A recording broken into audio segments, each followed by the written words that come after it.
주제는 슬기로운 그 신앙생활의 그 소통 방식에 대한 이야기입니다. 그러니까 대주제는 슬기로운 소통 방법을 가지고 하는데요. 오늘 첫 번째 시간에는 신앙인의 슬기로운 대화법을 이야기할 겁니다. 그리고 다음 달에는 여러분들이 좋아하실지는 모르지만 저는 중요하다고 생각을 해서 그 소통을 하는데 중요한 것 중에 하나가 바로 침묵입니다. 그래서 침묵 또는 고독 이러한 면을 다뤄보려고 이렇게 하겠습니다. 그리고 세 번째는 그 소셜 미디어, 여러분들이 많이 사용하고 계시는 카톡이라든지 또는 페이스북이라든지 인스타그램이라든지 뭐 SNS 많은 그런 소셜 미디어들을 매일같이 수시로 사용을 하고 계신데 이것에 대한 그 소통법 어떻게 하면 더욱더 신앙인답게 사용을 할 수 있는가 이런 점에서 그런 소셜 미디어의 그 사용법, 다시 말하자면 꿀팁을 알려드릴 예정입니다.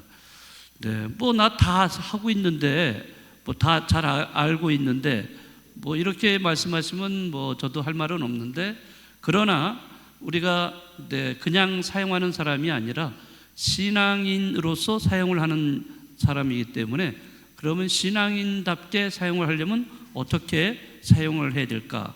거기에 걸맞는 그 꿀팁이 있어요. 그래서 그것을 다룰 거고요. 마지막 네 번째는 뭐 저도 좀 그런 성향이 있지만 많은 사람들이 이 스마트폰을 사용을 하면서 거의 중독에 가까울 정도로 이렇게 되어 있습니다. 그래서 이러한 스마트폰 중독, 다시 말하자면 디지털 중독을 해서 뭐 완전히 빠져나오는 것은 아니지만은 이런 것을 어느 정도 완화시킬 어떤 디톡스, 이러한 것에 대해서 여러분들과 함께 이야기를 나누겠습니다. 그래서 기본적인 이야기는 대화법이든 소통이든 뭐 소셜미디어를 사용하는 방법이든 다 거기에는 반드시 우리는 신앙인이란 정체성을 갖고 있다는 거예요. 이런 정체성을 갖고 있는 신앙인들이 다른 일반 신앙을 갖고 있지 않는 그런 사람들과 구별되어야 될 거 아니에요. 그런 사람들하고 사용하는 것을 똑같이 사용을 한다면은 이 세상에서 살아가면서 어떻게 소금과 빛의 역할을 할 수 있겠어요? 어떠신 것 같아요? 그렇죠? 우리가 신앙인이잖아요. 하느님의 자녀이고 하느님을 믿는 사람인데, 그러면은 믿지 않는 사람하고 뭔가 차별이 있어야 될 거 아니에요. 차별이 없이 SNS라든지 스마트폰을 사용하는 것도 똑같이 이렇게 사용을 한다면은 내가 뭐 일반 사람들하고 다를 바가 뭐가 있겠어요? 왜 신앙생활을 해요? 우리가 제대로 신앙생활을 한다면은 거기에 걸맞게 스마트폰도 사용을 해야 된다는 거죠. 그런 면에서 이번에 제가 말씀드리는 것은 그런 신앙인의 정체성을 좀 더 생각을 해보면서 소통을 하자, 이런 것이 전제 조건으로 되어 있습니다. 자, 오늘 먼저 대화법에 대해서 이야기를 나누겠습니다. 뭐 대화법도 뭐 여러분들이 지금까지 평생을 살아오시면서 매일같이 수없이 끝없이 해왔던 대화입니다. 그렇지만은 이것도 역시 신앙인답게 내가 대화를 해왔는가 안 해왔는가를 생각한다면요, 생각할 여지가 굉장히 많이 있습니다. 그래서 하나하나 이게 시간이 어떻게 될지 잘 모르겠습니다만 제가 준비를 했는데 아무튼 제가 알고 있는 내용들, 또 여러분들이 필요한 내용들을 좀 요약을 해서 이렇게 준비를 했습니다. 뭐 여러분이 아시겠지만 저는 매스컴이 전공입니다. 그렇게 공부를 해왔고 또 교회 안에서 매스컴 전공자로서 그런 사목자로서 이렇게 여러 가지 일을 해 왔는데요. 네, 뭐 그렇게 많이 제가 공헌을 하지는 못했지만은 네, 그래도 여러 가지 면에서 그런 교회 안에서 이런 매스컴 또는 언론 또는 소통에 대해서 많이 생각을 해 왔다고 보겠습니다.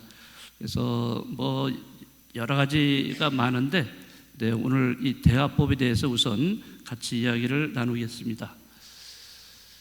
네, 자 우선 커뮤니케이션의 중요성에 대해서 같이 이야기를 나누도록 하겠습니다. 자, 이 말 여러분들이 많이 들으셨을 겁니다.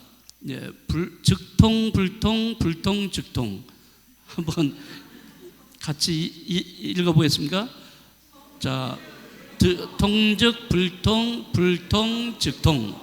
네, 뭐 통통통통 들어가니까. 네, 이게 허준의 동의보감에 나온 이야기입니다. 무슨 이야기냐면은 통하면은 아프지 않고 통하지 않으면 아프다. 이제 허준은 그 한의의 그러한 그 어떤 기본적인 그 개념이 여기에 들어가 있습니다. 뭐 허준은 정말 아시아에서 어마어마한 의사죠. 네. 그런 의사가 되기까지는 그런 그 인간의 이 생체 모든 흐름과 모든 역할들을 다 통달하고 있었던 거죠. 자, 그런데 가장 기본적인 것은 통하면 어떻게 돼요? 아프지 않고 통하지 않으면 아프다는 거예요. 너무나 아주 기본적인 또 아주 근본적인 그러한 내용입니다.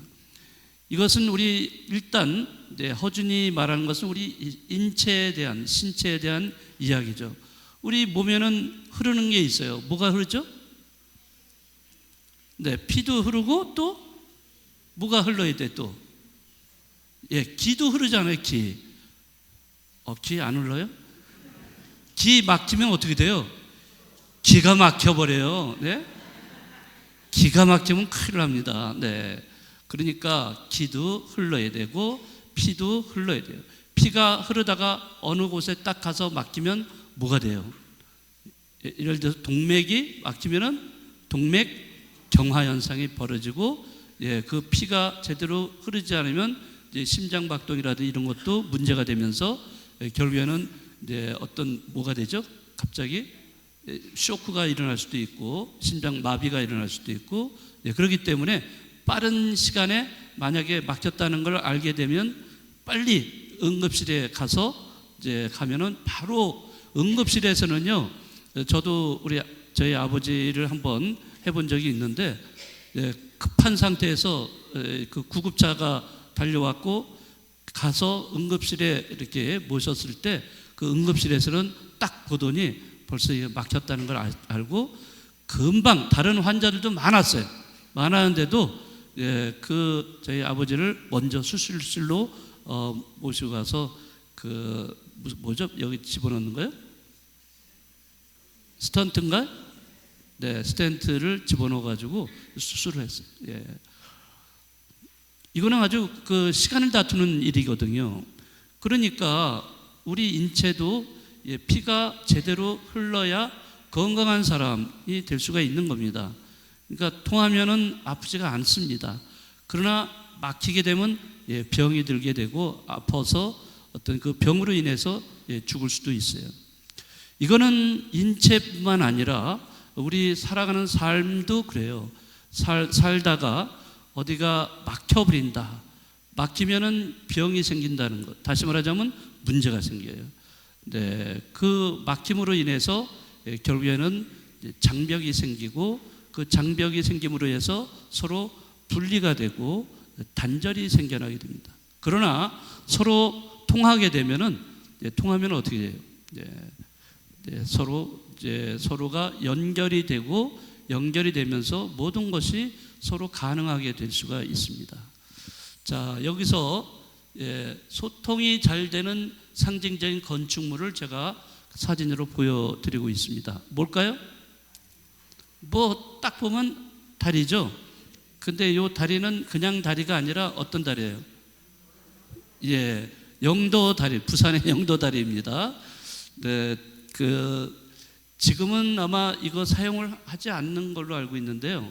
네, 예전에는 올라갔다 내려갔다 하면서 다리 역할도 하고 또 배가 지나갈 때는 또 올려주고 여러 가지 역할을 했습니다. 다리는 이쪽과 A와 B를 연결시켜주는 역할을 하고 있습니다. 그러니까 이 이어주고 연결해주는 역할을 하고 있는 것이 바로 그 상징적인 건축물이라고 하면은 바로 다리를 얘기할 수가 있어요. 그래서 이 연결해주고 이어주고 이러는 그 작업이 아주 중요한 겁니다. 서로가 서로를 연결을 해줌으로 해서 어떻게 돼요? 서로 간에 통하게 되는 거예요. 서로 통하게 되는 겁니다. 이 통하게 됨으로써 서로가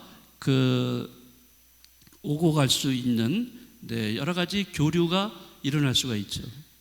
우리가 남과 북이 단절돼 있잖아요. 저기에다 다리를 놓으면은 서로 오고 갈 수가 있잖아요. 그 오고 가면은 교류가 생겨나고 교류가 생겨나면서 서로 이어지게 되고 이어지면서 모든 것이 서로가 하나가 될 수 있는 가능성이 열리죠. 그러나 그것은 단절돼 있잖아요. 네. 그래서 이 상징적인 건축물을 우리는 다리로서 이렇게 이야기합니다. 이게 왜 안 나온 거야? 자, 소통이 안 되는 경우가 있어요. 또 두 번째는, 근데 소통이 안 되는 경우는 여러 가지 면이 있는데 우선 불통이 있습니다. 불통은 그 상징적으로 자물통을 말하고 있습니다. 자물통 딱 잠가나 그러면은 불통이 되는 거예요. 불통이 되고 또 하나 방식은 소통, 여기서 불통이라는 것은 이 자물통을 상징하고 있는데요. 소통이 안 되니까 불통이 되고 불통이 되니까 우라통이 터지더라. 이런 말이 있죠. 그렇죠. 이 소통이 안 됨으로 인해서 결국에는 우라통이 터지면서 분노가 일어나게 되는 거예요. 이거는 어디서나 마찬가지예요. 국가도 그렇잖아요. 국가에서도 소통이 어떤 국민과 국가가 소통이 안 될 때는 국민들은 우라통이 터질 수밖에 없는 거죠. 그런 불통, 또 먹통이라는 것도 있어요. 먹통은 아예 시스템 자체가 다운돼 버리는 거예요. 다운돼 버리면은 먹통이 돼요. 여러분들 컴퓨터 사용하시다가 컴퓨터가 갑자기 팍 다운돼 버려요. 그럼 컴퓨터 더 이상 사용할 수가 없어요. 뭐 대화가 되느냐 안 되느냐 그런 문제가 아니에요. 이런 시스템 사례가 어떤 그 사례를 제가 하나 말씀드린다면요. 어떤 악사가 있었는데 연주를 참 잘하는 악사가 어느 날 동물원에 놀러 갔어요. 근데 동물원에 딱 가보니까 우리의 사자가 어슬렁어슬렁거리고 있는데 참 보기 좋다 이렇게 하고서 그 악사가 거기 사육사한테 내가 저기 우리 안에 들어가서 내가 연주를 쫙 하면은 저 사자가 춤을 출 거다 이렇게 얘기했어요. 자, 그렇지만 위험하잖아요. 그런데도 이 악사는 자기가 자신 있다고 얘기를 막 하니까 이 사육사가 그럼 한번 해봐라. 그래가지고 그 악사가 우리 안에 들어갔어. 무시무시한 우리 안에 딱 들어가서 촤 연주를 하니까 정말 이 악사가 말한 대로 이 사자가 막 춤을 추고 있는 거예요. 와, 얼마나 신기해. 사람들이 보고서 야 박수 쳐주고 막 그래. 그런데 또 그 악사가 이 사육사한테 또 다른 사자 집어넣어 달라고 이렇게 했어요. 그런데 또 다른 그 사자가 들어오는데 이 연주를 쫙 하니까 이 사자는 그냥 들어오면서 이게 춤을 추면서 들어오는 거예요. 그냥 그러니 또 사람들이 막 박수를 쳐줘. 자, 그런데 또 이 악사가 또 다른 사자를 또 집어넣어 달라고 이렇게 얘기를 했어요. 자, 그런데 이 세 번째 그 사자가 들어올 때 아주 아름답게 그 연주를 잘했어요. 하고 있는데 이 세 번째 사자는 들어오자마자 갑자기 그냥 이 악사를 완전히 삼켜버렸어요. 예? 네.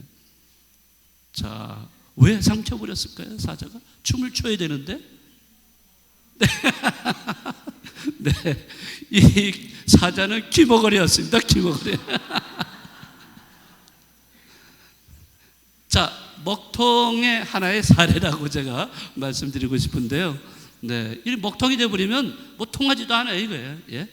예, 이런 사례가 있어요. 이 먹통이 되면 절대 소통이 전혀 될 수가 없습니다. 자, 이것의 상징, 소통이 안 되는 것의 상징적인 건축물이 바로 벽이라는 거예요. 벽. 야, 그 여러분들 뭐 부부끼리도 그러실 될 수도 있겠지만은 사람들 사이에서 대화를 해도 뭐라고 얘기해도 통하질 않아. 예? 예. 벽에 대고서 얘기하는 거랑 똑같아. 네, 여러분들 많이 체험하셨죠? 벽에다 대고서 얘기하는 거나 똑같은, 정말 뭐라고 얘기를 아무리 해도 안 통해. 예. 자, 이런 경우 이 벽이라는 것은 그런 면에서 상징적인 건축물, 소통이 안 되는 것의 상징이라고 할 수 있습니다. 자, 여기 그림도 보시면 아시겠지만은, 자, 한 사람은 뭐를 맡고 있죠? 귀. 또 한 사람은 눈. 또 한 사람은요? 입을 맡고 있습니다. 자, 이거는 뭐 옛날에 시집을 갔을 때 거기 뭐라고 그러죠? 귀머거리 3년 뭐 예.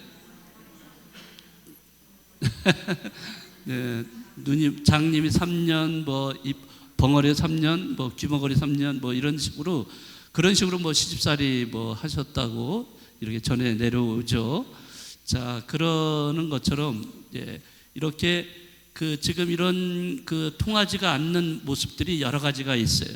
자, 이런데 여기에서 귀 때문에 망하는 사람보다는 입 때문에 망하는 많다는 사실을 기억해야 된다는 거죠. 예, 귀. 자, 귀 때문에 사실 망하는 사람 많아요. 왜? 귀가 얇으니까. 예? 남이 뭐라고 하면은 다 그걸 받아들여서 그대로 그냥 움직여요. 네, 너무 수능을 잘하는 거죠. 그러다 보면 홀딱 그 사람을 넘어갈 수밖에 없죠. 그런데 그 귀보다도 입 때문에 망하는 사람이 더 많다. 예.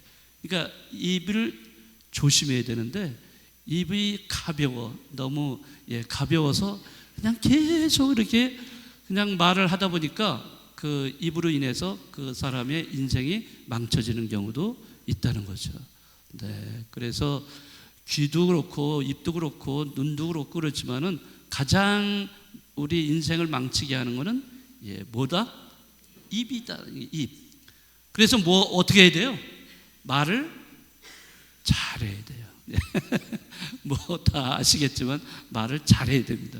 말을 한마디 잘못했다가 얼마나 큰 코 다치는 예가 많습니까?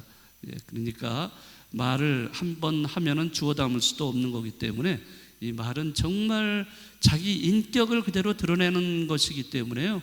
말을 할 때는요, 생각을 하셔야 된다. 내가 무슨 상대방한테 뭘 얘기를 하려면요, 3초 정도 생각을 하시고 잠깐 멈춰서 3초 동안만이라도 생각하고 말씀을 하셔야 됩니다. 근데 많은 경우에 생각하지 않고 그냥 냅다 얘기하는 사람들이 얼마나 많은지 몰라요, 진짜. 그러면은 내가 얘기를 하지 말아야 될 것까지도 다 얘기해버려, 다. 그래서 입이 뭐하다? 입이 가볍다 또는 입이 싸다, 이렇게 이런 얘기 하죠. 그러니까 여러분들 정말 우리가 신앙인이라는 그 정체성을 가지고 있다는 것을 기억한다면 내가 말을 누군가에게 할 때 어떻게 얘기해야 되는지 이거 여러분들 잘 생각하셔야 돼요. 네, 물론 성경에도 그런 얘기들 많이 있어요. 네, 이따가 또 말씀드리겠지만요. 자, 커뮤니케이션의 중요성 다시 한번 또 계속 말씀을 드립니다. 커뮤니케이션이라는 것 또는 소통이라고 할 수 있어요. 이 커뮤니케이션이란 영어 단어인데 원래는 이제 커뮤니카레라는 라틴어에서 이렇게 파생된 건데, 커뮤니카레라는 라틴어는 나누다, 전달하다, 알리다, 뭐 그런 여러 가지 단어들이 이 뜻이 이렇게 함축이 되어 있습니다. 네, 그것을 커뮤니카레, 그래서 영어로는 커뮤니케이션. 이 영어가 우리나라에도 들어와서 그게 외래어로 많이 사용하다가 지금은 일반적인 우리 그냥 사용하는 영어가 돼 버렸습니다. 그래서 커뮤니케이션 하면은 뭐 누구나 다 어느 정도 알아듣습니다. 그러나 우리나라 말로, 물론 한자로도 이렇게 표시가 된다면은 의사소통 또는 소통이라고 이렇게 얘기를 합니다. 그래서 언어를 사용해도 상관은 없어요. 커뮤니케이션이라고 얘기해도 좋고, 아니면 소통이라고 이야기해도 좋고, 조금 더 자세하게 말한다면 의사소통이다 이렇게 얘기할 수도 있습니다. 자, 이런 소통은 근본적으로 사랑과 생명의 문화입니다. 이것은 우리를 사랑하게 만들고 또 우리의 생명과 같은 그런 것이 바로 소통이고 커뮤니케이션이에요. 자, 우리 인간 사회에서 지속적인 하나의 필수적인 과정입니다. 소통이 안 된다, 소통을 못한다, 그러면은 이 사회가 성립될 수가 없어요. 인간관계가 이루어질 수가 없습니다. 소통이 돼야만 인간관계가 이루어질 수 있어요. 여러분들, 자, 이 원숭이들끼리 소통합니까? 안 합니까? 네, 원숭이들도 소통합니다. 동물들도 다 소통을 해요. 네, 그러나 그 인간 사이의 소통과 동물 사이의 소통은 좀 다르죠. 우리는 어떤 이 인지작용을 하기 때문에 그런 인지작용에 따라서 그 동물들과 차이가 있다는 것을 볼 수 있는데요. 어쨌든 인간 사회에서 지속적인 하나의 필수적인 과정이라는 거예요. 이건 선택적인 과정이 아니라 언제든지 해야 되는, 꼭 필요한 과정. 그래서 말을 하지 않는다, 참 문제가 될 수 있어요. 물론 의도적으로 어떤 내가 침묵을 지키는 거에 대해서는 뭐 그런 필요성도 있지만은, 그러나 대체로 우리는 서로 함께 말을 해야 되겠죠. 자, 사람들이 개인적 혹은 사회적인 의미와 가치가 깃들인 메시지를 서로 나누는 동적이고 상호 교환 과정이 바로 커뮤니케이션 또는 소통이라고 합니다. 그러니까 개인적인 차원도 되고 또는 사회적인 차원의 그런 의미, 어떤 가치, 이런 것들을 서로 나누는 거예요. 메시지, 그래서 메시지라고 그러죠. 내가 어떤 메시지를 갖고 있는데 그 메시지를 상대방에게 전달하는 거죠. 그래서 내가 말을 할 때는 내가 화자가 되고 상대방은 수신자가 될 수 있어요. 청자라고도 하고 수신자. 나는 송신자, 여기는 상대방은 수신자. 그래서 우리는 신자끼리 이렇게 서로 주고받습니다. 송신자, 또 뭐예요? 수신자. 신자끼리 얼마나 주고받은 게 좋겠습니까? 아름답죠. 자, 그래서 그런 것이 서로가 나누는 동적이고 상호 교환 작용이라는 거예요. 그러니까 한쪽만이 한다는 것이 아니라는 거예요. 한쪽만 하게 되면 그거를 뭐라고 하냐면, 뭐라고 그래요? 전달이라고 합니다. 전달. 그러니까 예를 들자면은 여러분들 그 광고 같은 것들, 광고 같은 건 전부 다 전달이에요. 일방적인 전달이에요. 내가 A에서 B로 이렇게 가는 그것밖에는 없어요. 그래서 B가 뭐라고 생각하든 아무 상관없어. 그냥 내가 일방적으로 내가 원하는 메시지를 그냥 전달해 버리는 거예요. 그게 다 광고예요. 여러분들은 텔레비전을 봐도 광고를 볼 수밖에 없어요. 일방적으로 광고를 보게 돼 있어요. 왜 그럴까요?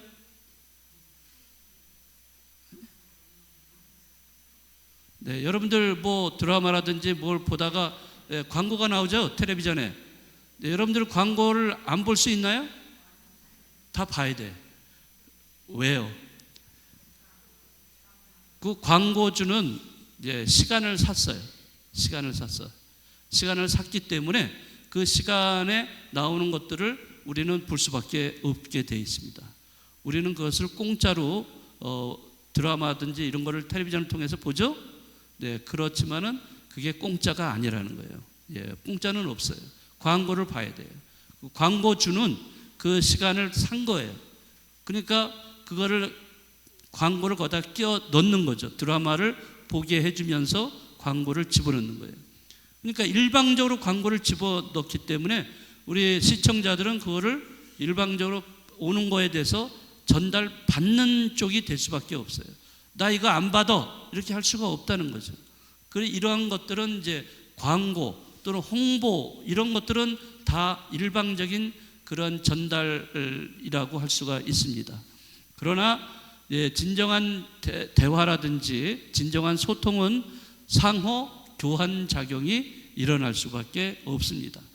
이제 한 상대방이 A라는 사람이 이제 그 B라는 사람에게 어떤 메시지를 전달하면은 그 B는 메시지 받은 사람은 수신자는 그것을 받아서 어떻게 해요?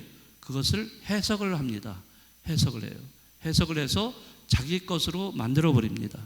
그러니까 거기에는 제대로 된 해석이 될 수도 있고 잘못된 해석이 될 수도 있어요. 네. 그 예를 들어서 어떤 남성이 어떤 여성을 참 좋아해.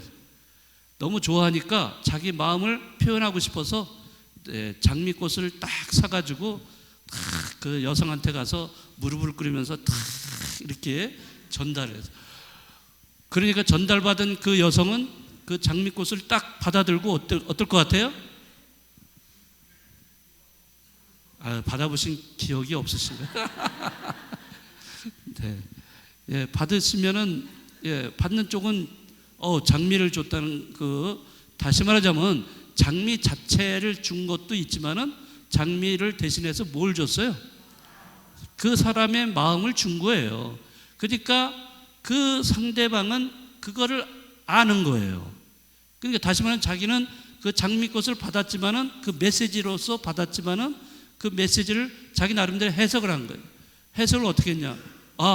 저 남자가 나를 사랑하는구나. 이렇게 해석을 하는 거예요. 그러면 서로 그 의도가 서로 통하게 되죠? 소통이 너무 잘 된 거예요. 예. 자, 그런데 이런 경우도 있어요. 어떤 남자가 정말 좋아해가지고 장미꽃을 사가지고 그 상대방 여성에게 딱 주었는데 그 여자가 그것을 그냥 냅다 버리고 가버렸어.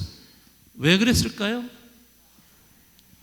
네, 그 장미라는 그 의미가 이 남자가 생각했던 의미를 그 상대방은 그렇게 해석을 안 한 거예요. 자기 나름대로 해석했어요. 왜? 이 여성은 장미에 대해서 굉장히 부정적인 생각을 갖고 있어요. 왜냐하면 장미꽃을 만지면서 그 가시가 있잖아요. 가시에 아주 깊이 찔린 적이 있어가지고 부정적으로 그 장미꽃을 생각하고 있었던 거예요. 그런데 부정적으로 생각했던 장미를 자기한테 주니까 기분이 좋겠어요? 안 좋겠어요? 안 좋은 거예요. 그러니까 냅다 갖다 버리고 그냥 가버린 거예요. 네. 자, 이런 것처럼 이 메시지가 어떻게 해석이 되느냐에 따라서 상호 교환이 일어나고 있어요. 끊임없이 일어나고 있습니다. 여러분들 내가 친구한테 말했든지 말했든지 이런 거를 여러분들이 받은 사람 또는 나도 받을 수 있는 사람이고 서로 상호 받고 주고받고 하는데 그러한 그 의미를 내가 잘 새겨서 이거를 해석을 잘해야 되는데 해석을 잘못하면 의리가 상할 수도 있어요. 네, 그래서 이러한 그 메시지의 어떤 해석의 과정이 상당히 중요합니다. 중요하고 그래서 사실은 이런 것에 대해서 순간적으로 모든 것을 다 판단하고 순간적으로 다 이루어지는 것이 아니라 물론 그러긴 하지만 머릿속에서 그러긴 하지만은 조금 생각을 해야 돼 우리가. 근데 너무 우리가 생각을 안 해. 저 사람이 나한테 얘기를 하는데 굉장히 기분 나쁜 얘기를 막 하는 거예요. 그러면은 사람들이 즉각적인 반응이 일어납니다. 어떻게? 야, 너 나한테 이따위로 얘기하고 있어 하면서 그냥 화를 확 낼 수가 있어요. 그런데 잠깐만 멈추고 또 생각하는 거예요. 왜 저 친구가 저런 말을 나한테 했지? 이런 거를 생각을 해야 된다는 거죠. 그러니까 나름대로 내가 받은 메시지에 대해서 나름대로 해석을 좀 해야 된다는 거예요. 그러려면 시간이 필요해요. 근데 우리는 대화를 하면서 시간이 거의 없어. 그냥 생각하지 않고 그냥 말을 하는, 그리고 반응을 나타내는 이런 경우가 많이 있다는 거죠. 자, 아무튼 여러 가지 말씀드렸는데요. 자, 그 다음에 소통은 생명을 살리고 유지하고 완성시키는 역할을 합니다. 자, 그래서 소통은 생명의 문화를 이렇게 점점 좀 더 양성을 한다고 그럴까요? 예, 그렇게 만들어 간다고 할 수 있어요. 소통을 잘하면은 생명이 풍성해지는 결과를 나타냅니다. 자, 제가 어느 날 잠을 곤히 자고 있었는데 새벽 1시에 전화가 온 거예요. 예, 전화가 왔는데 그 새벽 1시면 잠을 곤히 자고 있는 때 있잖아요. 그러니까 지금은 아니고 한참 전의 이야기인데요. 그때 유선전화로 전화가 왔어요. 전화를 받을까 말까 그냥 자버릴까 아주 고민을 했어요. 그 순간에. 그렇지만은 저도 이제 그 전화를 받들고서 딱 했는데 어떤 청년이 전화를 한 거예요.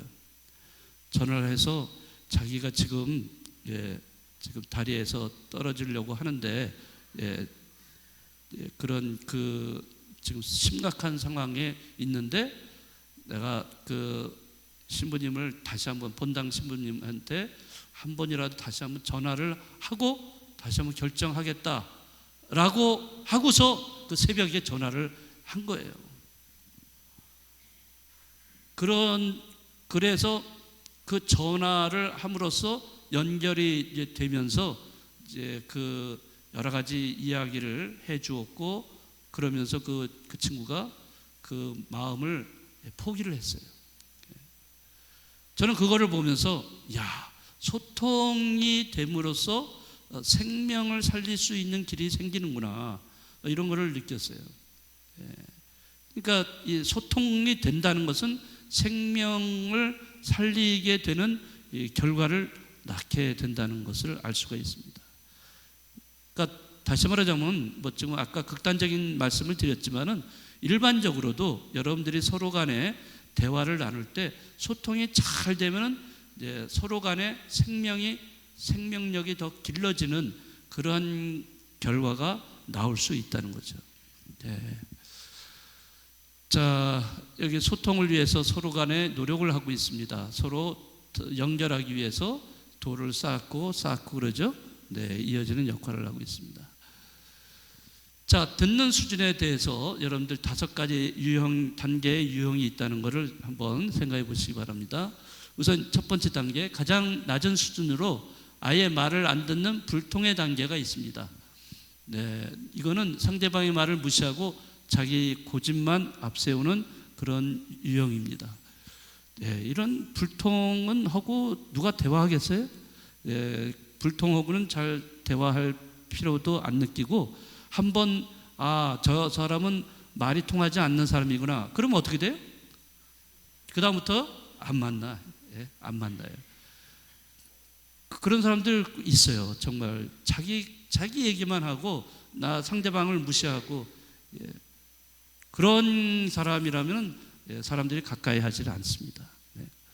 자, 두 번째 단계는 듣는 척하는 단계예요. 자, 이 듣는 척하는 단계, 겉으로는 듣고 있지만 사실은 그냥 흘려버리는 그런 유형입니다. 자, 이것도 굉장히 문제가 많아요.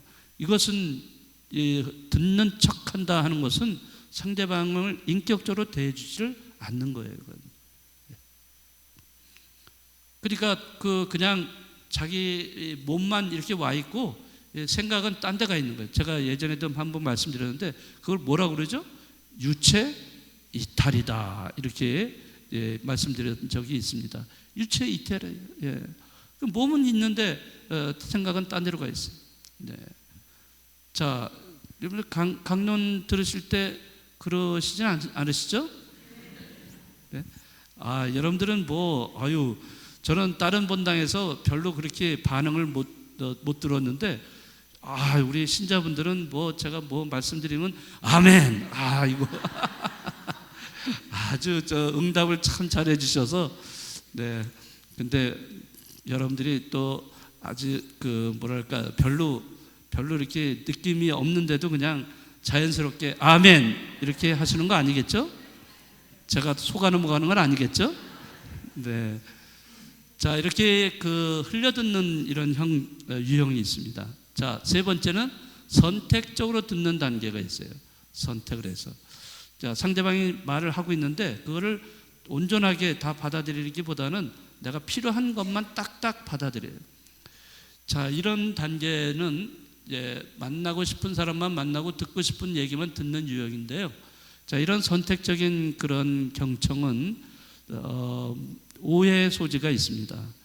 네, 말한 사람은 여러 가지 그 자기의 정황을 다 얘기했는데 그 듣는 사람은 딱 어느 한 부분만을 듣고 그게 전부라고 이렇게 믿는 경우가 있어요. 이거는 이제 확증 편향이라고도 얘기를 합니다. 어느 한 부분만을 가지고서 확증을 하고 그게 전부다라고 얘기하는 경우도 있어요. 위험한 상태죠. 자, 네 번째 단계는 실제로 관심을 갖고 집중해서 듣는 단계입니다. 네, 이거는 그런 다른 단계보다도 굉장히 좋은 상태라고 할 수 있죠. 경청의 아주 기본적인 단계라고 할 수 있습니다. 기본적인 단계는 실제로 관심을 갖고 집중해서 듣는 거예요. 자, 근데 이것도 경청도 그냥 가만히 있으면서 듣는 것이 있고요. 또 다른 경청이 있어요. 즉 다시 말하자면 이 경청은 굉장히 수동적인 경청이에요.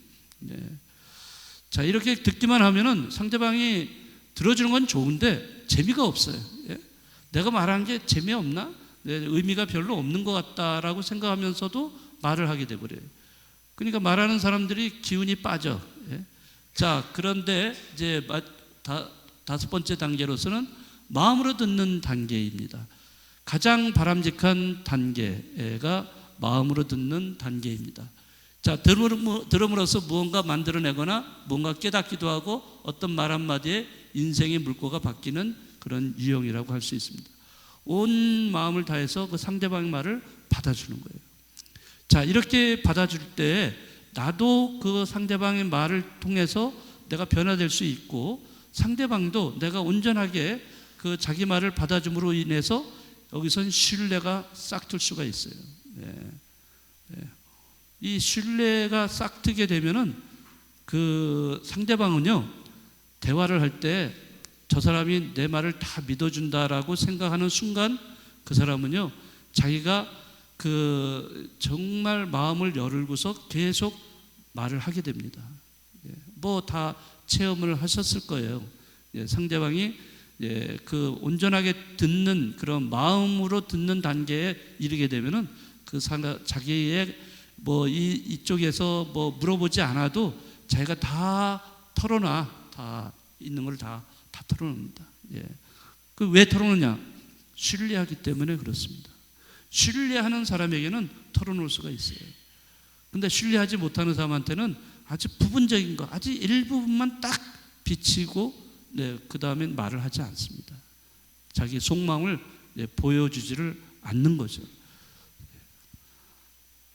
물론 이제 우리가 살아가면서 뭐 이렇게 만나면서 대체로 이렇게 우리가 오랫동안 이제 지내오다 보면은 서로 아는 사람도 생기고 정말 오랫동안 같이 관계를 맺다 보면은 이 사람은 믿을 만한 사람이다. 이럴 때 내가 어떤 일이 있을 때 그 사람을 만나서 내 속사정을 다 얘기할 수가 있는 거죠. 근데 그 사람은 그 말을 했을 때 아주 신중하게 들어주는 사람이 되는 거죠.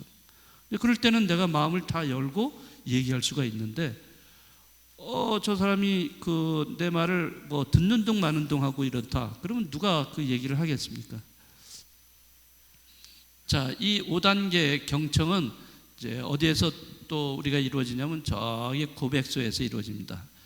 고백소에서 신자 여러분들이 들어오셔서 고해성사 보실 때 이거를 이 단계가 마음으로 듣는 단계가 좀 이루어져야 됩니다. 많은 분들이 속마음을 여러분들이 고해를 통해서 보여주고는 있는데 그런데 많은 분들은 또 어떤 경우에 있냐면 다 그냥 형식적인 내용들만 얘기하는 거예요. 네, 형식적인 거. 자기 속마음은 하나도 얘기 안 해. 예, 그냥 주일 미사 빠졌습니다. 뭐 기도 잘 안 했습니다. 뭐 이 정도. 예? 예, 자기 속마음 얘기를 전혀 안 해요. 네, 저 본당 신부가 알면 어떻게 될까 걱정이 돼가지고. 그런데 정말 정말 이상한 거는 제가 저 고백서에서 나오자마자 다 잊어버려요. 예? 정말 생각도 안 나. 잘. 예, 거의 생각이 안 나요. 그러니까 여러분들이 걱정하지 마세요. 저 본당 신부가 알면은 내가 창피할 것 같아 뭐 이러면서 잘 얘기도 안 할 수도 있지만은 어쨌든 여러분들이 고해를 하실 때 형식적인 것만 가지고 고해한다면은 진정한 고해 성사가 되기가 어렵습니다. 마음에서 여러분들이 우러나오고 여러분 속 마음을 하느님께 이렇게 여러분들이 보여주셔야 돼요. 자, 이제 그 듣는 것이 얼마나 경청이라고 하는데요. 이 경청이 얼마나 중요한가. 이따가 또 말씀드리지만은 대화를 할 때 경청이 가장 중요한 겁니다. 대화의 기술 중에 가장 으뜸되는 것이 경청입니다. 네, 그런 경청이 가장 중요한데 이 경청도 아까도 말씀드렸지만 소극적인 경청이 있고 또 하나는 적극적인 경청이 있어요.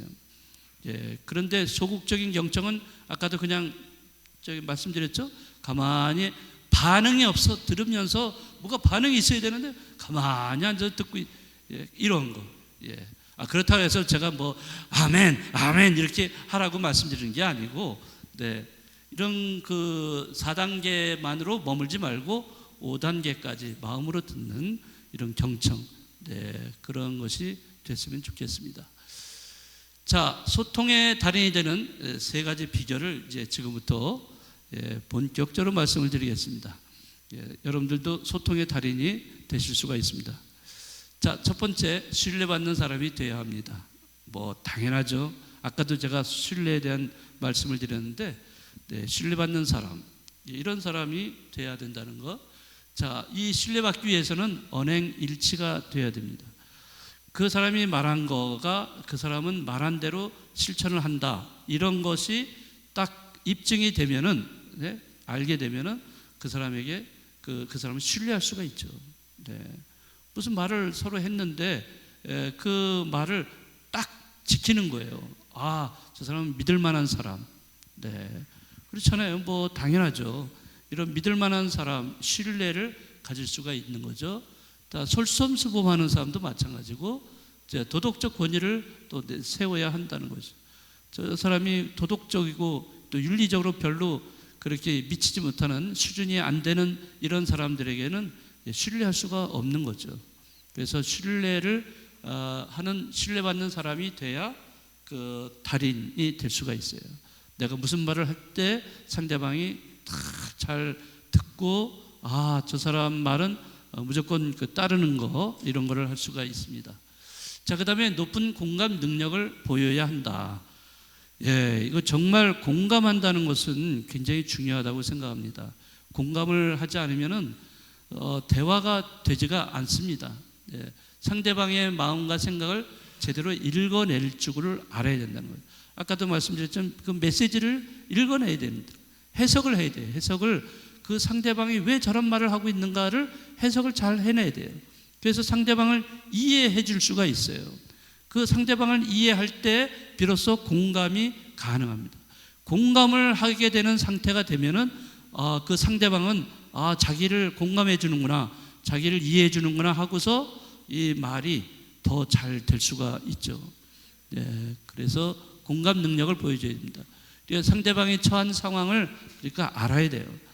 상대방의 상황을 갖다가 너무 모르고서 대화가 될 수는 없어요. 저 사람이 왜 저런 얘기하는지, 저 사람이 지금 어떤 상태에 놓여 있는지, 이런 거를 잘 생각을 하면서 이 대화가 될 때 그 높은 공감 능력을 보여줄 때 소통이 아주 잘 될 수가 있습니다. 자, 세 번째는 논리적이어야 된다. 말을 하는데 무슨 말을 하는지 잘 몰라. 이 얘기했다가 저 얘기했다가 뭐 이렇게 그렇게 얘기해버리면 무슨 얘기하는지도 몰라요. 우리 신부들 중에도 강론할 때 이 얘기했다가 한참 했다가 또 다른 얘기 또 한참 했다가 또 이쪽으로 와서 또 하다가, 그러니까 신자분들이 도대체 그 강론의 요지가 뭔지 모를 수도 있겠죠. 자, 그래서 논리적이어야 된다는 것은 감정이 앞서면 안 된다는 거죠. 무슨 이 말을 들었을 때 감정이 앞서게 되면 상대방의 말을 올바로 알아들 수가 없습니다. 그래서 논리적이어야 된다. 이 논리적이 되려면 꾸준히 독서와 글쓰기가 필요하다. 책을 읽어야 돼요. 그래서 어떤 책을 쓴 그 저자를 이해하려고 하는 노력이 필요해요. 이러한 책을 읽으면서 저자가 어떤 의도로 이 책을 썼는가, 이런 거를 잘 파악하는 사람은 다른 사람하고 대화를 할 때도 이 사람이 어떤 의도로 이야기를 하고 있구나 하는 것을 알 수가 있어요. 그런 능력이 책을 읽음으로써 또는 글을 씀으로써 배양이 된다는 거예요. 그러니까 그 책을 읽거나 글을 쓰는 사람이 아니라면은, 그런 걸 잘 하지 않는다면은 다른 사람들의 말을 이런 거를 우리가 쉽게 이해하지 못하고 그 감정에 앞설 수 있는 상황이 될 수도 있습니다. 그래서 논리적이 한다는 것은 잦은 토론이 필요해요. 그러니까 우리가 모여서도 토론도 할 필요도 있어요. 그러니까 토론이라고 하는 것은 감정에 앞서가지고 서로가 이렇게 부딪히는 그런 자리는 절대 아니에요. 논쟁의 자리가 아니라 서로 그 자기의 의견을 개진을 하면서 상대방의 의견을 내가 듣는 거예요.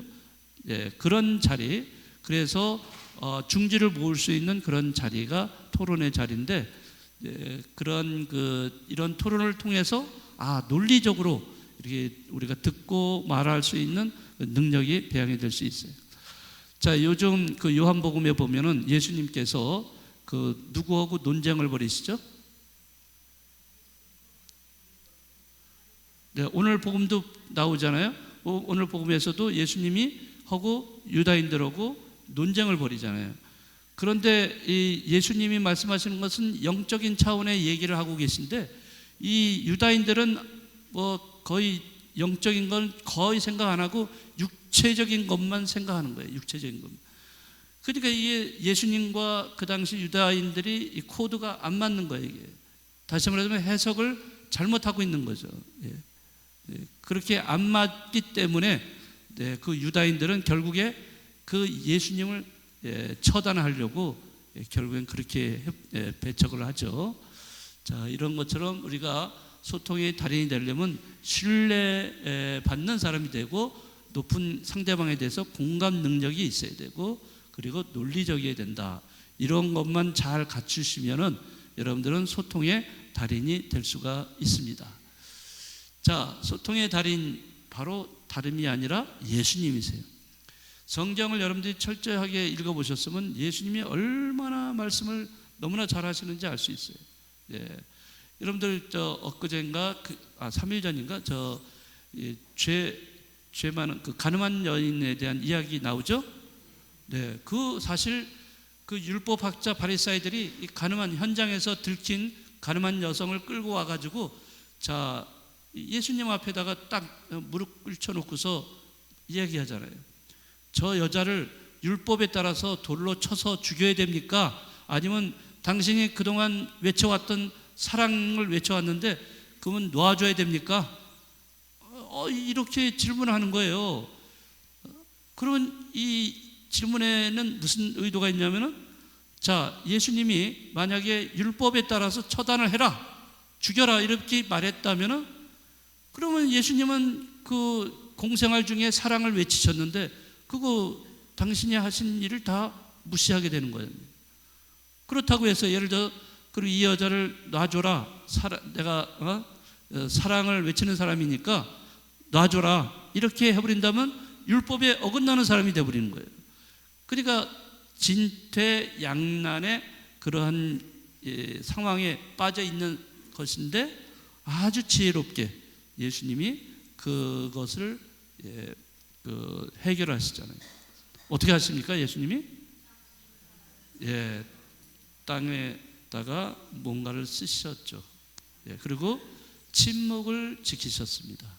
예, 침묵을 지키셨어요. 땅에 근데 뭔가를 쓰셨어. 뭘 쓰셨을까요? 네, 너 이름 뭐지? 너 무슨 죄 지었어? 너 무슨 죄다 이제 죄를 다 아시니까 예수님이 다 어떤 죄를 지었는지 너무나 잘 아시니까 이 사람들이 지켜보다가 너무 놀래가지고 나이가 많은 사람부터 그냥 자기 스스로 제 발로 뒤로 물러나면서 다 도망가 버렸어요. 네. 자, 이 같은 예수님의 그 소통 방식 중에 하나가 이 침묵도 여기에 들어갈 수가 있습니다. 침묵도 어떨 때는 굉장히 긍정적인 역할을 하는 침묵으로서 이런 아주 강력한 힘을 발휘할 수가 있습니다. 만약에 예수님이 야, 너 무슨 죄 졌지? 너도 잘못한 거 있잖아. 막 이러면서 이렇게 얘기하셨다 하면은 아마 사람들은 내가 언제 하면서 이렇게 대들고 막 그랬을 거예요. 그렇지만은 침묵을 통해서 예수님은 그 뭔가를 쓰셨는데 사람들은 그것을 예수님의 말씀 한마디로 듣고서 그냥 쥐고 있던 돌멩이를 다 내려놓고 뒤로 살금살금 해가지고 어느 틈엔가 다 도망가 버렸어. 네, 침묵. 다음 시간에 침묵에 대한 얘기를 해야 드린 건데요. 잘못했다. 네. 자, 그래서 예수님의 소통 방법 중에 이런 게 있습니다. 너 중심의 대화법이 있어요. 우리가 배워야 될 것 중에 하나가 바로 너 중심의 대화법을 중요하다는 것을 알 수가 있습니다. 우선 사용 사례를 보면은요. 자, 마르코복음 5장 15절에서 34절에 보면은 12해를 하열병을 앓고 온 한 여자가 예수님의 옷에 손을 대기만 해도 자기 병이 나을 것이라는 믿음만으로 병을 치유받는다, 이렇게 되어 있습니다. 자, 이 여성은 지금 12해나 하열증으로 굉장히 고통을 받아왔어요. 수많은 의사, 용하다는 의사를 만나고 좋다는 약을 다 먹어도 도대체 안 낫는 거예요. 이 여성은 이제 삶의 희망을 잃어버릴 정도로 그런 절망에 빠져 있던 여인인데 길을 지나가던 예수님을 이제 만나게 됩니다. 그리고 예수님께 다가가서 저를 치유해 달라고 하지도 못해요. 너무나 많은 사람들이 몰려 있었기 때문에. 그래서 이 여인은 예수님의 뭐를 만지죠? 옷자락을 만지는, 옷자락이라도 만지면은 내가 나을 수 있다라는 그런 믿음을 가지고 옷자락을 만들죠. 자, 그래서 그 예수님은 돌아서서 이렇게 그 자기 기가 빠져나간 것을 아시죠. 자, 그래서 예수님은 이 여인을 향해서 따라. 자, 한번 읽어볼까요? 따라. 네.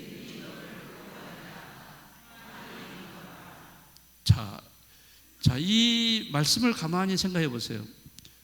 따라. 네 믿음이 너를 구원하였다. 평안히 가라. 여기서 누가 여기 계속 너라는 것이 나오잖아요. 내 믿음이 너를 구원하였다. 내가 너를 구원해 주었다라고 얘기하지 않으세요. 예수님은 네 믿음이 너를 구원하였다라고 하십니다. 즉 다시 말하자면 상대방이 중심이 되는 말씀을 해주신 겁니다. 예수님 말씀에서 우리가 주목해야 할 것은 내 믿음입니다. 내 믿음, 너의 믿음. 예수님은 다음과 같이 말씀을 하셨을 수도 있습니다. 내가 말하니 너는 치유되었다, 이렇게도 말할 수 있으세요. 얼마든지 너 치유됐어, 너 나았어 라고 하실 수가 있는데 그렇게 하지 않았어요. 네, 내가 그 상대방을 중심에 두고서 하신 말씀입니다. 내 믿음이 너를 구원했다. 그러니까 너를 중심으로 하는 대화법을 구사하신 거라고 할 수가 있습니다. 이러한 것은 굉장히 강력한, 상대방을 마음을 움직이는 아주 강력한 대화법입니다.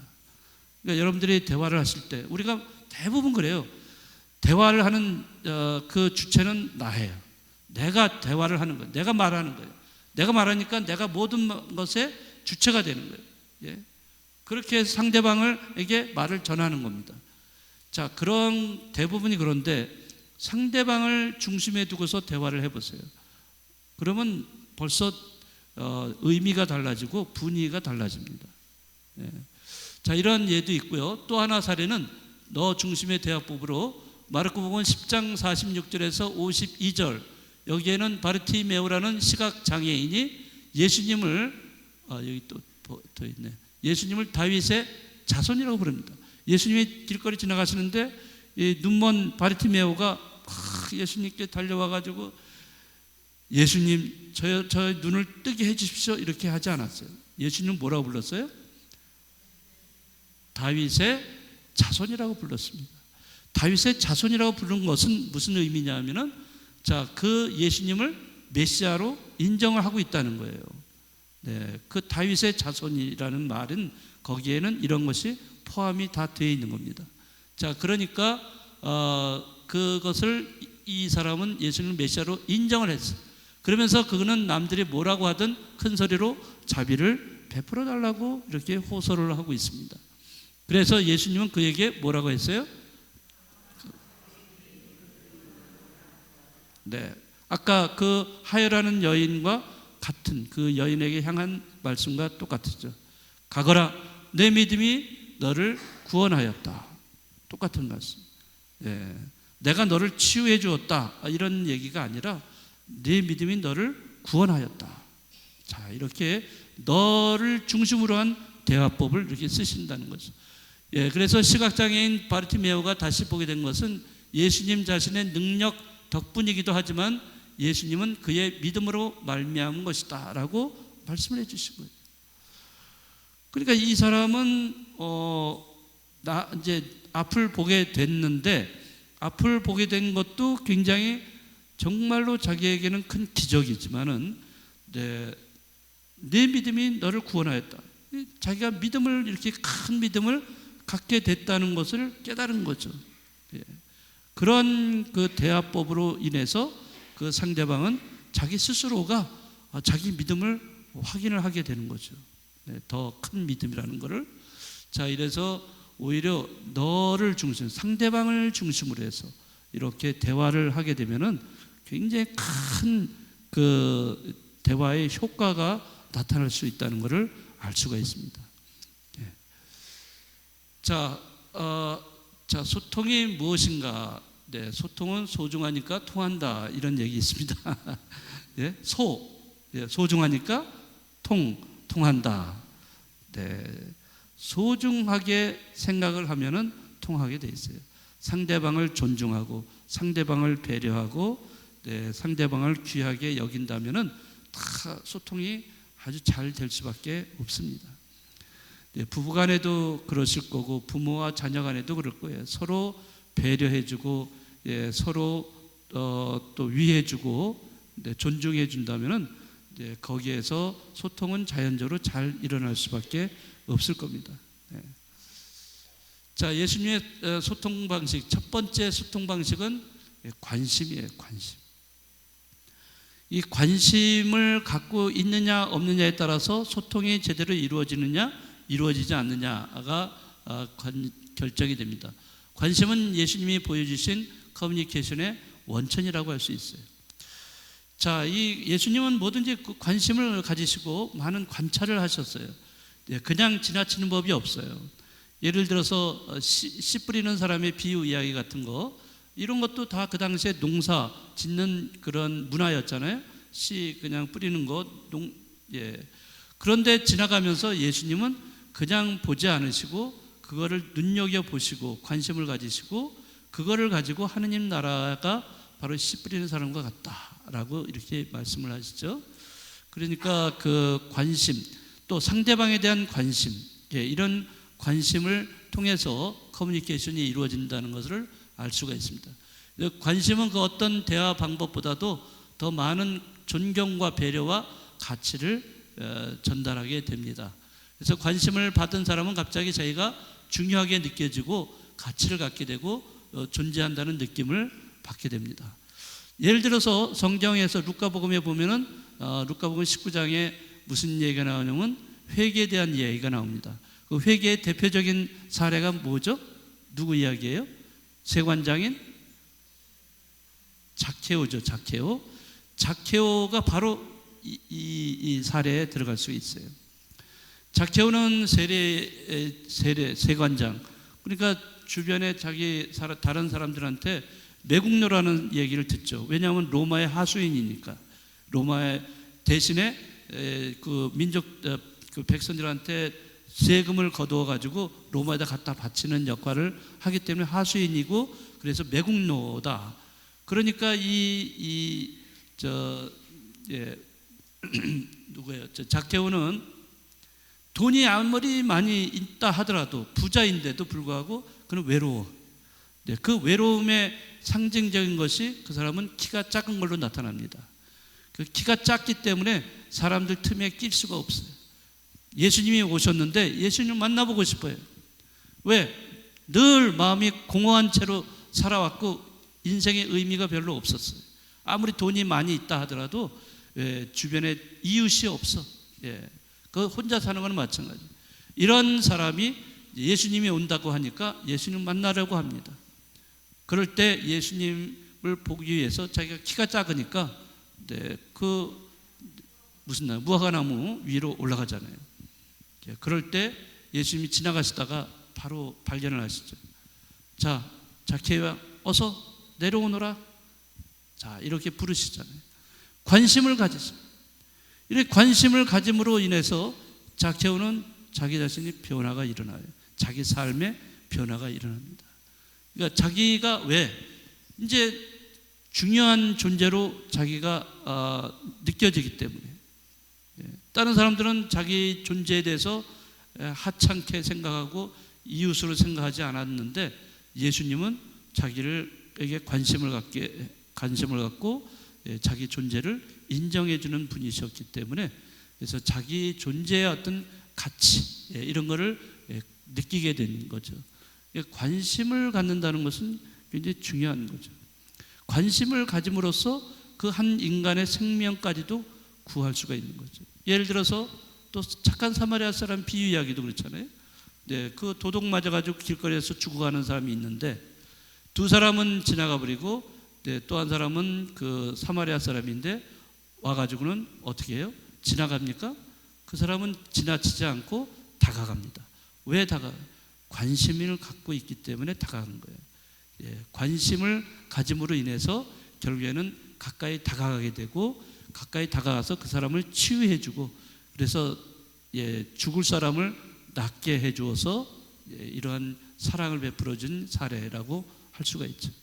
그러니까 이 관심을 받는 사람은 결국에는 생명을 얻게 되는 결과를 낳게 된다는 거죠. 관심을 갖는 이런 사람은 다른 사람에게 생명을 이렇게 일으켜주는 사람이 될 수가 있어요. 그래서 누구든지 가까이 다가가서 관심을 우리가 갖는 거죠. 관심을 갖게 될 때 거기에서는 소통이 일어날 수밖에 없어요. 그래서 누구든지 안녕하세요, 오래간만입니다. 모르는 사람도 인사해야 되고, 아는 사람은 또 누구누구 베드로 씨, 또 마리아 씨 이렇게 부를 수도 있고, 이런 부름이라는 거, 이런 남의 이름을 불러주는 것 자체도 일종의 그 상대방의 존재를 인정해주는 것이거든요. 그 자기 이름을 누가 불러주는 것을 들었을 때, 아, 내가 존재의 가치가 있구나 하는 것을 자꾸 깨닫게 되는 거죠. 자, 그렇게 해서 소통이 잘 이루어질 수가 있다는 겁니다. 자, 소통의 좋은 예와 나쁜 예로서 아까 이건 말씀드린 거예요. 상대방을 배려하고 잘 들어주고 존중하는 소통이지만은, 나쁜 예는 자기를 중심으로만 하는 소통, 듣지 않고 존중해주지 않는 것. 이런 것들이 소통의 좋은 예와 나쁜 예라고 할 수가 있습니다. 자, 이제 예전에 한번 말씀드린 적이 있는데요. 대화의 1, 2, 3법칙, 아주 쉬운 것이면서도 잘 우리가 실천을 하지 못하는 건데요. 자, 적게 말하고 많이 듣는 것이 바탕입니다. 그래서 중요한 것은 말을 많이 한다고 좋은 게 아니라 적게 말하고도 남의 말을 많이 들어주는 것이 더 좋다는 거예요.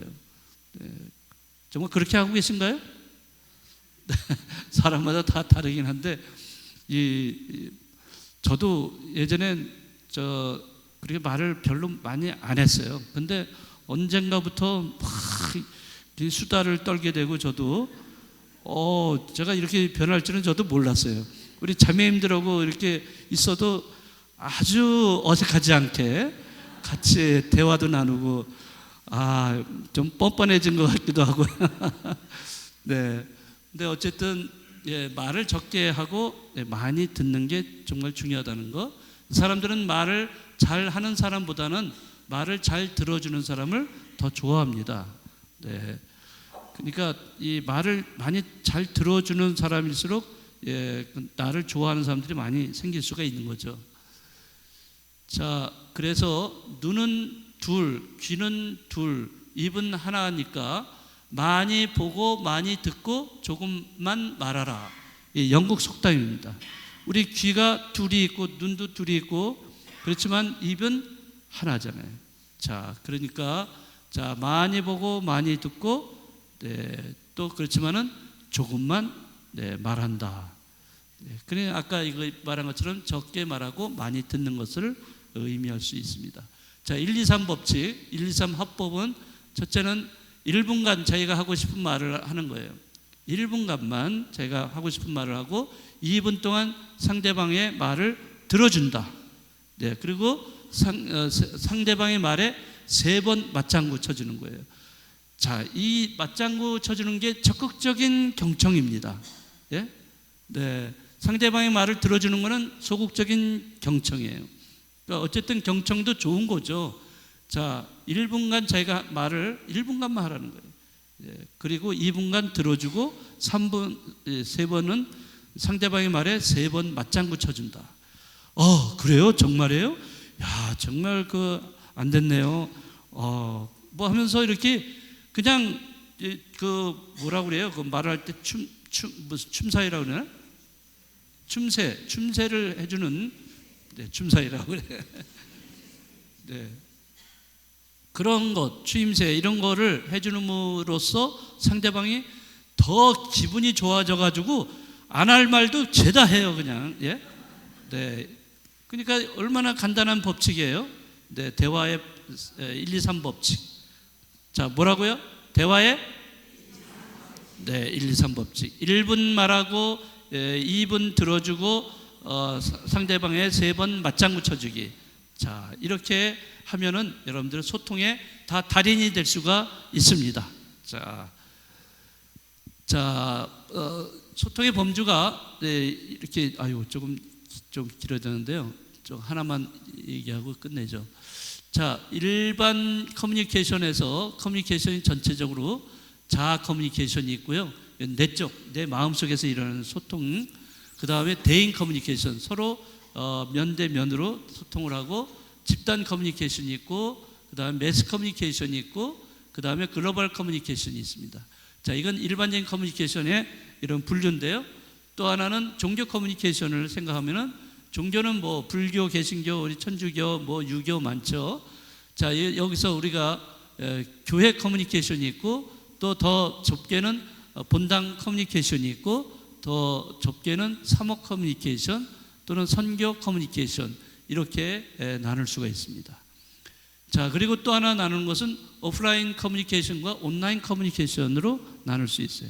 우리는 이렇게 오프라인 상으로 만나서 면대면으로 이렇게 보면서 대화를 나누지만은 이런 커뮤니케이션만 있는 게 아니라 지금은 우리는 인터넷으로 또는 스마트폰으로 이런 온라인으로 해서 그 가상 공간 안에서의 커뮤니케이션이 또 존재합니다. 그래서 그 세 번째는 소셜 미디어에 대한 것은 온라인 커뮤니케이션을 이야기하고 있습니다. 자, 우리 교회는 소통 네트워크로 이루어져 있어요.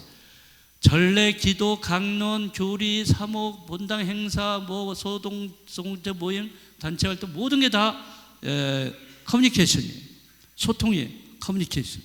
이 커뮤니케이션을 다 여기 다 적용이 돼서 이렇게 하고 있는 거예요. 커뮤니케이션을 잘하면은 강론도 그 사제의 말을 잘 듣게 되고 그 강론 요지를 알게 되고요. 기도도 하느님과의 소통이죠. 기도가 하느님과의 소통이 잘 되는 거예요. 사목도 그렇고 어쨌든 우리가 밥 모임이라든지 구역 모임 이런 것도 다 이런 또 단체 모임도 소통입니다.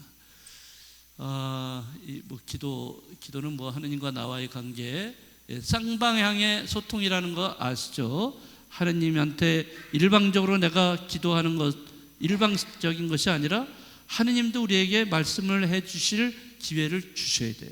그게 바로 침묵입니다. 침묵을 하야만 하느님이 우리에게 말씀을 하세요. 그러니까 쌍방향이 이루어지는 게 온전한 기도가 될 수가 있습니다. 자, 교회도 이 커뮤니케이션 바탕으로 해서 본당도 커뮤니케이션이 이루어질 수가 있습니다. 이건 뭐 다 아까 말씀드린 거기 때문에 뭐 그냥 보시고, 아무튼 사람들이 대화를 할 때 없는 사람 뒷담화 치지 마시고, 비방하지 마시고, 깎아내리지 마시고, 비난하지 마시고, 아시겠어요? 네, 그래서 저는 사람들 모여 있을 때 절대로 화장실 안 갑니다. 저 없을 때 사람들이 막 뭐라고 할 것 같아서 끝까지 참고 견딥니다. 자, 이렇게 여러 가지 뭐 있는데요. 지금 어쨌든 진정한 대화는 영성으로 표현이 돼야 돼요. 그 궁극적으로 그렇게 생각을 하시고요. 자, 궁극적으로 하느님과 우리 인간 사이에 예수님이 여기에 존재하시는데, 그것은 예수님은 완전한 소통자로서 오신 거예요. 그래서 하느님과 우리 인류 사이에 그 예수님은 소통해 주시는 분, 중재자라고 그러죠. 중재자 역할을 하신 분이에요. 그래서 그분은 소통자다, 완전한 소통자다, 이렇게 이야기를 합니다. 우리도 타인을 위해서 소통자가 되어야 됩니다. 예수님처럼 완전한 소통자가 되어야 됩니다. 자, 그러면 그룹 나눔으로 조금 시간을 제가 많이 뺐었는데요. 조금만이라도 여러분들이 하나만이라도 대화를 한번 해보시기 바랍니다. 첫째, 상대방과 대화를 할 때 경청함으로써 좋은 결과를 얻었던 사례, 그 경청에 대한 이야기 서로 얘기해 주시고요. 두 번째는 교회 공동체 안에서 대화가 힘들었던 경험이 있나요? 있다면 그 경험을 나누면 좋겠습니다. 그 공동체 안에서 여러 가지 단체라든지 뭐 그룹이라든지 뭐 모임 많잖아요.